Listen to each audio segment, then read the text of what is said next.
नमस्कार। मेरा नाम भाऊ तोरसेकर।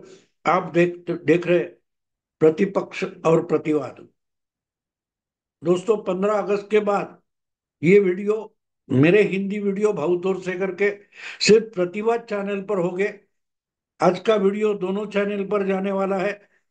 15 अगस्त के बाद सिर्फ प्रतिवाद पर ही मेरे हिंदी वीडियो होंगे। तो आज का विषय जो है वो महाराष्ट्र में जो मराठा आरक्षण का मामला चल रहा है, वो खेल करते हुए शरद पवार कैसे खुद के जाल में फंस गए, उस पर मैं आपको आज कुछ बातें बताने वाला हूं।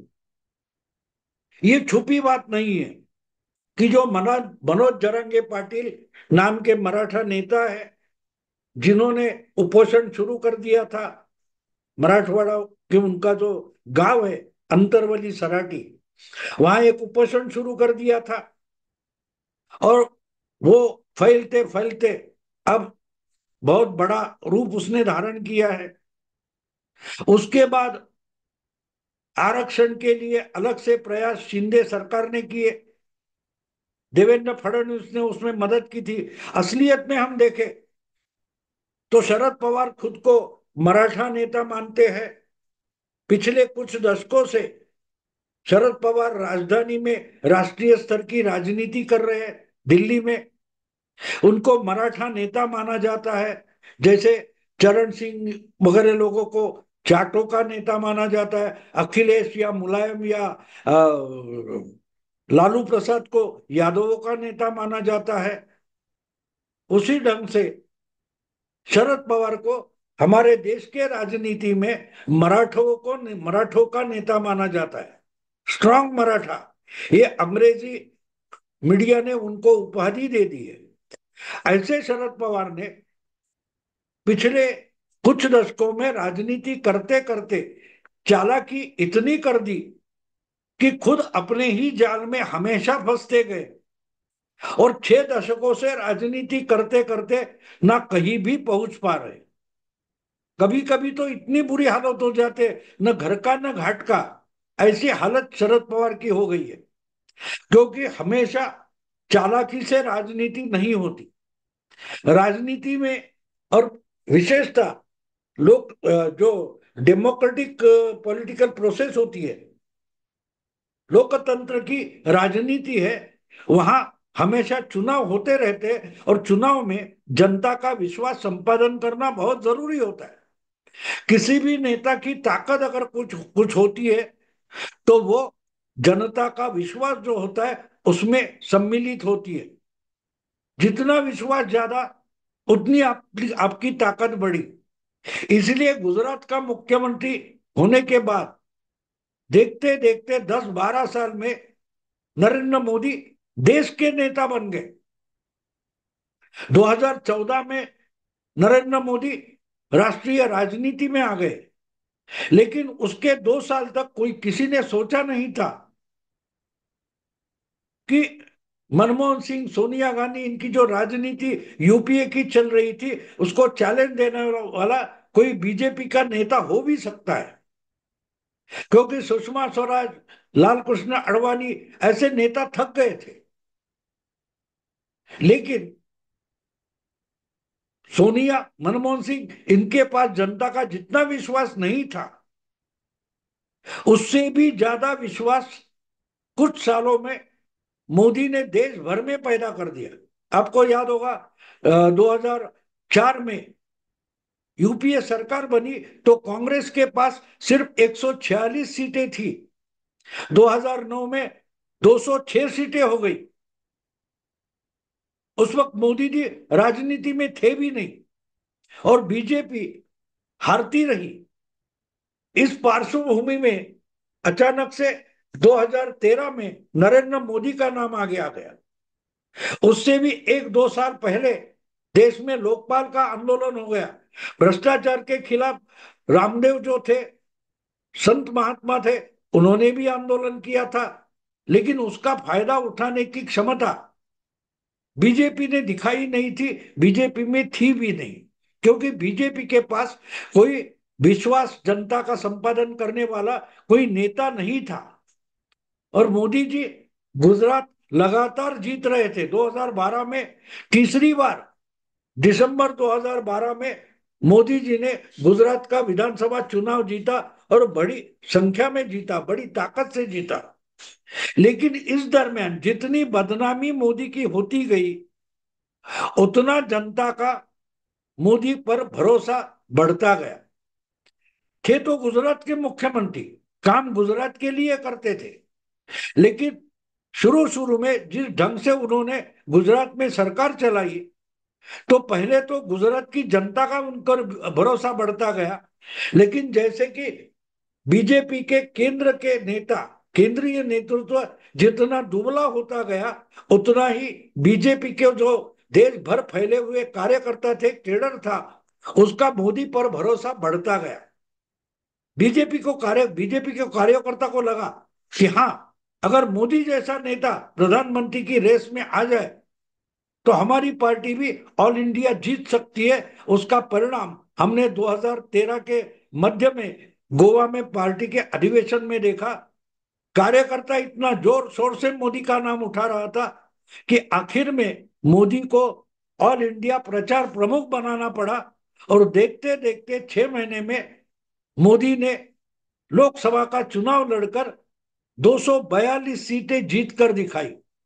यानी वाजपेयी सरकार को 2010 साल पहले वाजपेयी सरकार को हराने वाली सोनिया गांधी और उनकी जो कांग्रेस थी, उसको जितनी सीटें वाजपेयी को हराने के लिए मिली थी, उससे 2 गुना ज्यादा सीटें अकेले मोदी जी ने 2014 में जीत कर दिखाई। 146 और 282, मानो दुगना सीटें। तो बात यह है कि जनता का विश्वास यही किसी भी नेता की सबसे बड़ी ताकत होती है। हाँ, उस ताकत को चालाकी से जोड़ो तो अच्छी राजनीति नेता कर सकता है, लेकिन यही बात शरद पवार भूल गए। महाराष्ट्र में 6 दशकों से शरद पवार राजनीति कर रहे हैं, लेकिन एक बार भी अपनी पार्टी को या खुद को कभी बहुमत जिताकर नहीं ला सके। कांग्रेस में थे या कांग्रेस के बाहर थे, कभी भी वो 100 सीटें भी एमएलए चुनकर नहीं ला सके। और सिर्फ 10-12 साल में मोदी ने गुजरात में 3 बार विधानसभा चुनाव जीता, बहुमत लाया और पहली बार ऑल इंडिया चुनाव में उतर गए तो लोकसभा में बहुमत लाया। तो इससे पवार को कुछ सीखना चाहिए था कि हमेशा चालाकी से सत्ता हथियाई जा सकती है, सत्ता काबिज की जा सकती है, लेकिन जनता का विश्वास जबरदस्ती से लाया नहीं जा सकता। और इसलिए शरद पवार हमेशा 2 या 3 या 10 गुटों में झगड़ा लगाकर अपना उल्लू सीधा करते रहे। वो जो स्टोरी है, कथा है कि बिल्ले लड़ते थे, 2 बिल्ले लड़ते थे आपस में, तो एक बंदर उसमें आ जाता है और वो जो मलाई रखी होती है उसमें से यहाँ का खाता है, वहां का खाता है, करते करते सब खा जाता है और 2 बिल्ले लड़ते रहते हैं। उसका फायदा जो उठाया जाता है, उसको राजनीति नहीं बोलते, चालाकी बोलते। तो जो बंदर चालाकी करता था, शरद पवार 5-6 दशकों से वही चालाकी करते रहे और उसको ही राजनीति बोलते रहे। और इसीलिए शरद पवार कभी महाराष्ट्र की जनता का विश्वास संपादन नहीं कर पाए और उसका परिणाम उनको लगातार भुगतना पड़ा। वो कभी भी खुद की ताकत पर ना चुनाव जीत पाए, ना पार्टी को जिता पाए। हाँ, कभी 2-3 पार्टियों में झगड़ा लगाएंगे, कभी 2-3 जातियों में, समाजों में झगड़ा लगाएंगे और उसमें मलाई निकालते रहेंगे। इतना होने के बाद भी शरद पवार आज भी उसी फिराक में लगे हुए। और इसीलिए जब बीजेपी की ताकत महाराष्ट्र में बढ़ गई और बीजेपी को देवेंद्र फडणवीस जैसा एक तगड़ा नेता मिल गया, तो उसके खिलाफ राजनीति करने के लिए शरद पवार ने मराठा और ब्राह्मण ऐसा झगड़ा लगाने की कोशिश की। हाँ, ओपनली आप उंगली उठाकर नहीं बोल सकते कि शरद पवार जातिगत राजनीति कर रहे, लेकिन ये आरोप खुले आम उन पर 2 साल पहले जो मनसे महाराष्ट्र नवनिर्माण सेना के अध्यक्ष राज ठाकरे उन्होंने लगाया था। और पिछले 2 साल में आहिस्ते आहिस्ते शरद पवार की ये जातिगत राजनीति और चालाकी सामने आती गई। 1 साल पहले जब मराठा आरक्षण का आंदोलन जरांगे पाटिल ने मराठवाड़ा में शुरू किया, तो वहां जब हिंसा हुई तो पुलिस की कार्रवाई हुई और उसका जो पूरा ठिकरा था वो देवेंद्र फडणवीस के सर पर फोड़ा गया, क्योंकि वो डेप्यूटी चीफ मिनिस्टर और गृह मंत्री है। उन्होंने ही जानबूझकर मराठाओं का आंदोलन तोड़ने के लिए पुलिस का उपयोग किया, दुरुपयोग किया, ये आरोप हुआ। और वहां से लेकर शरद पवार की इशारों पर जरांगे पाटिल और उनका आंदोलन देवेंद्र फडणवीस के खिलाफ ब्राह्मण विरोधी राजनीति करता रहा। लेकिन ये चालाकी थी, ये हमने बार बार बताया, हमारे जैसे बहुत विवेचकों ने बार बार बताया कि ये राजनीति बहुत समय चलने वाली नहीं है। एक ना एक दिन उसका खामियाजा पवार को और उनके पीछे दौड़ने वाले जो मराठा आंदोलक है उनको भी भुगतना पड़ेगा। ये मैंने बार बार बोला था और अब ये समय आ चुका है। अब ये समय आ चुका है। और दूसरी बात होती है, आप अगर चालाकी भी करो तो इसके लिए जो आप लड़ाके चुनते हो उनके पास दिमाग भी होना चाहिए। जरांगे पाटिल इतने चालाक नेता नहीं है। हाँ, उनको पब्लिसिटी मिल गई तो उनको नशा हो गई है अब पब्लिसिटी की, और रोज उठकर अलग अलग कुछ भी डिमांडे करते रहते हैं। और इसी तरीके से उनका आंदोलन चलते गया तो शरद पवार का मुखौटा फटने का टाइम आ गया, क्योंकि अब खुद जरांगे पाटिल बोल रहे कि शरद पवार को खुले में जातिगत राजनीति के लिए सामने आना पड़ेगा। शरद पवार निकले थे फडणवीस को टारगेट करने के लिए, निकले थे, उनको शिकार करनी थी ब्राह्मण देवेंद्र फडणवीस की। लेकिन संयम दिखाते हुए देवेंद्र फडणवीस चुप बैठे रहे, जो करना था करते रहे, लेकिन मराठा लोगों के खिलाफ उन्होंने एक शब्द तक नहीं बोला। और अब आहिस्ते आहिस्ते बाकी बिखरे हुए अलग अलग पार्टियों में बिखरे हुए मराठा नेताओं को शरद पवार को चैलेंज करने की सिचुएशन पैदा हो गई। एक तरफ से मराठा नेता उद्धव शरद पवार को चैलेंज करने लगे और दूसरी ओर से ओबीसी नेता भी महाराष्ट्र के शरद पवार को कटघरे में खड़ा करने की कोशिश में लगे। तो शरद पवार देवेंद्र फडणवीस की राजनीति खराब खराब करने निकले थे, उनको कटघरे में खड़ा करने की कोशिश में लगे हुए थे। लेकिन सिचुएशन कैसे बदलती गई, अब जरांगे पाटिल और उनके आंदोलक भी शरद पवार को कटघरे में खड़ा करने लगे। बहुत महीने पहले की बात है, नामदेवराव जाधव नाम के एक मराठा अभ्यासक है, उन्होंने तो खुले आम पोल खोल कर दी थी शरद पवार की कि मराठा आरक्षण में अगर बाधा खड़ा करने वाला कोई इंसान है तो खुद शरद पवार है। लोगों को दिखाने के लिए वो मराठाओं के नेता है, लेकिन वोट मांगते हुए मराठाओं का नेता होने वाले शरद पवार जब सत्ता मिल जाती है, फायदा हो जाता है, उसके बाद मराठाओं के लिए कुछ करते नहीं।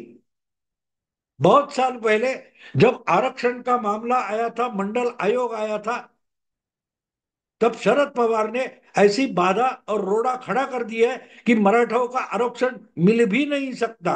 ये नामदेवराव जाधव ने बहुत महीने पहले बोल दिया था। और अब वही बात एक एक करके मराठा नेता बोलने लगे। जब मंडल आयोग आ गया तो उस वक्त पिछड़े वर्गों में मराठा जाति का समावेश हो सकता था, लेकिन उनको अलग ढकल कर उनको आरक्षण कभी ना मिले, इसकी व्यवस्था खुद शरद पवार ने जब चीफ मिनिस्टर थे तब बना रखी है। और ये अब आहिस्ता आहिस्ता बाला साहेब सराठे वगैरह ऐसे अन्य मराठा नेता भी बोलने लगे। कुछ तो बीजेपी के हैं, लेकिन अलग अलग पार्टियों के या मराठा संगठनों के नेता भी शरद पवार के लिए ये बात बोलने लगे। अब शरद पवार का मुखौटा फट गया है। निकले थे देवेंद्र फडणवीस की शिकार करने, लेकिन खुद ऐसी पोजीशन में पहुंच गए कि अलग अलग समाज घटक सामने आकर शरद पवार को जवाब पूछने लगे, जवाब मांगने लगे कि आप जब मुख्यमंत्री थे, महाराष्ट्र में थे, सेंटर में थे, सत्ता में थे, तब आपने क्या किया। देवेंद्र फडणवीस को ब्राह्मण होने के कारण मराठों को शत्रु बनाया जाता है, लेकिन देवेंद्र फडणवीस ऐसे नेता है जो मराठा नहीं है, फिर भी पहली बार 2017-2018 में देवेंद्र फडणवीस पहले नेता है जिन्होंने मराठा जाति को एक आरक्षण देने की कोशिश की। जो आरक्षण हाईकोर्ट में चैलेंज किया गया, तो देवेंद्र फडणवीस ने, उनकी सरकार ने हाईकोर्ट में वो आरक्षण बचा कर दिखाया था, सुरक्षित रख के दिखाया था। लेकिन जब उसको सुप्रीम कोर्ट में चैलेंज किया गया, तब देवेंद्र फडणवीस मुख्यमंत्री नहीं थे, विपक्ष के नेता थे, और शरद पवार ने जिनको मुख्यमंत्री बनाया वो उद्धव ठाकरे मुख्यमंत्री थे, और उनकी सरकार ने मराठा आरक्षण बचाने के लिए सुप्रीम कोर्ट ने कुछ भी कोशिश नहीं की। इसलिए देवेंद्र फडणवीस ने दिया हुआ आरक्षण उद्धव ठाकरे और शरद पवार की गवर्नमेंट थी तब खारिज हो गया। उसके बाद भी सरकार बदली, देवेंद्र फडणवीस, एकनाथ शिंदे की सरकार आ गई, उन्होंने दोबारा आरक्षण दिया है, और शरद पवार जरांगो पाटिल को आगे करके उस आरक्षण में भी बाधाएं पैदा कर रहे हैं।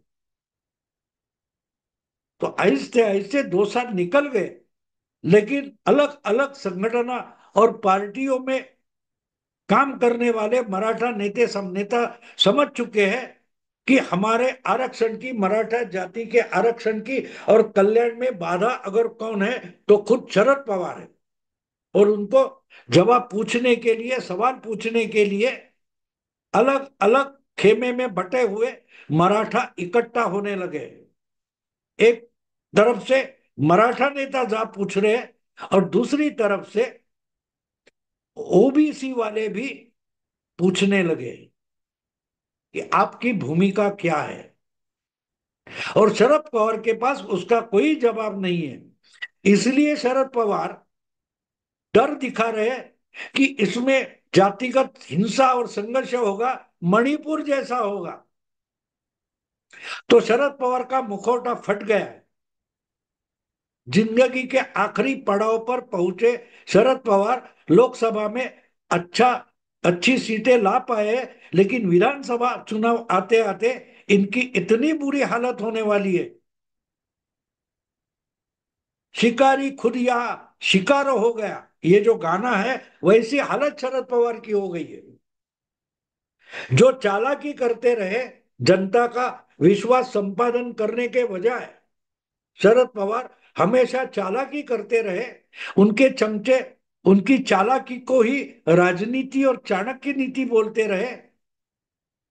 आज शरद पवार इस उम्र के पड़ाव पर अपने ही जाल में फंस गए, और इससे निकलना बिल्कुल आसान नहीं है, क्योंकि पहली बार शरद पवार को उनका ही जो वोट बैंक माना जाता है, मराठा जाति या मराठा समाज, वो खलनायक के रूप में देखना शुरू कर दिया है। जैसे जैसे विधानसभा चुनाव सामने आएगा, तो एक तरफ से मराठा जाति के लोग, वोटर, इनको खलनायक मानेंगे, और ओबीसी इनको खलनायक मान चुकी है। देखते हैं आगे आगे क्या होता है। दोस्तों, अगर ये वीडियो पसंद आए तो लाइक कीजिए, शेयर कीजिए, और प्रतिवाद को बड़ी संख्या में सब्सक्राइब करें। नमस्कार।